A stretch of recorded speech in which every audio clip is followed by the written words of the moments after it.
disc jockey drop the bass. Now the heads. I've been a bit busy with other stuff, obviously, so I've missed out on doing some of the commentary and things that I have been doing. So let's get back on track a bit on that, shall we? In France, Le Pen lost. Quite resoundingly lost against Macron. And this is being bemoaned by a lot of people, not just on the right, but a lot of skeptical liberals, I suppose you might say. But I think this is probably a good thing. And the reason for that is that while Macron is a continuation of the same thing, the threat from the right, which did increase, may provide enough pressure that sane and sensible solutions to the problems that do exist, and which the right is addressing in the wrong way, may be able to flourish, may be able to happen. It's a second chance to address these problems without burning the whole country down, which is what Le Pen's policies would have done. So how can I possibly say that? Surely Le Pen would have protected Europe and tackled those nasty Islamists. Well, yeah, but in the most stupid, moronic and self-harming way possible. You just need to go and look at her policies. Virulently anti-Europe, which would have ruined France's economy, caused them a whole array of issues, and made worse many of the problems that are feeding into that very extremism, poverty, marginalisation and so on.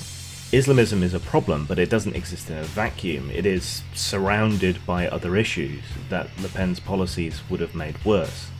She would further have impoverished a whole bunch of native French, who would then find themselves very much more on the same side as the very people that you're worried about.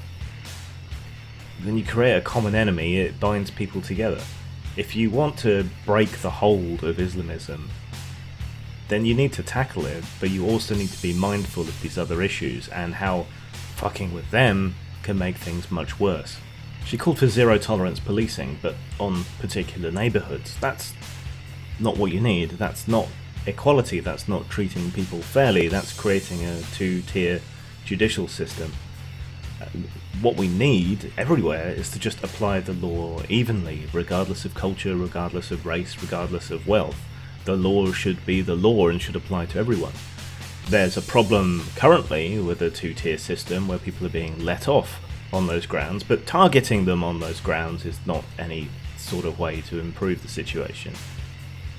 She also advocated a policy of petty, inward-looking nationalism, similar to what's happened over here in the UK, but unfortunately France has turned aside from it. I mean, going back to my previous point about the economic problems, you can already see the damage that Brexit has done to people, and her policies would have done similar to France. Further, it's just, this world is increasingly global, increasingly interconnected, and this kind of petty protectionist nationalism just isn't viable in the world in which we live in today. There's just no way to prevent it. Whether the EU collapses or not, the world is moving towards a much more global, much more interconnected state. And anyone that tries to get in the way of that is just going to get steamrolled by one economic or social or political force or another. Le Pen would have just thrown France under the steamroller.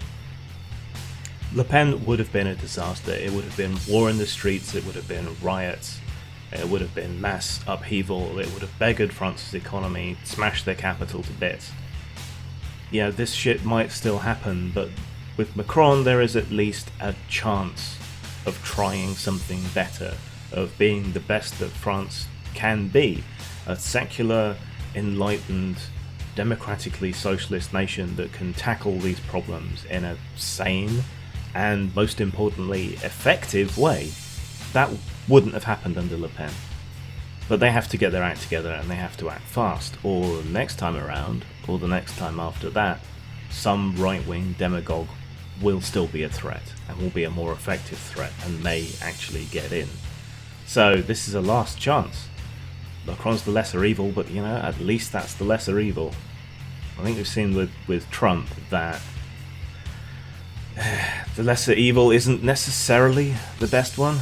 I don't think things would have been much better under Clinton, but he's been worse than I think most people thought, even people who just thought he was kind of in it for the lulz.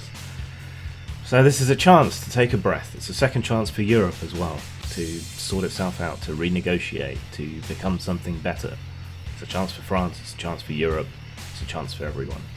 But the problems that the right has raised, even if their solutions are terrible and their interpretations of those problems are terrible, are things that do need to be addressed. Wealth inequality, employment, the increasing problem of Islamism. And I think France has a real chance to show an alternative way forward to that being espoused by the far right. Zang. Oh, just briefly, while I've got you, do you prefer the green screen or do you prefer the angle changing video shot? Am I using the new toy too much? Do please let me know. Should I save it for special occasions or roll it out whenever I feel like it? Old Fat Punks is part caper, part comedy, part nostalgia and part commentary. It follows three aging punks as they build themselves up for one big, nihilistic last hurrah. You can buy Old Fat Punks at Amazon, Drive-Thru Fiction or Lulu.com. Follow the links below or search on those sites.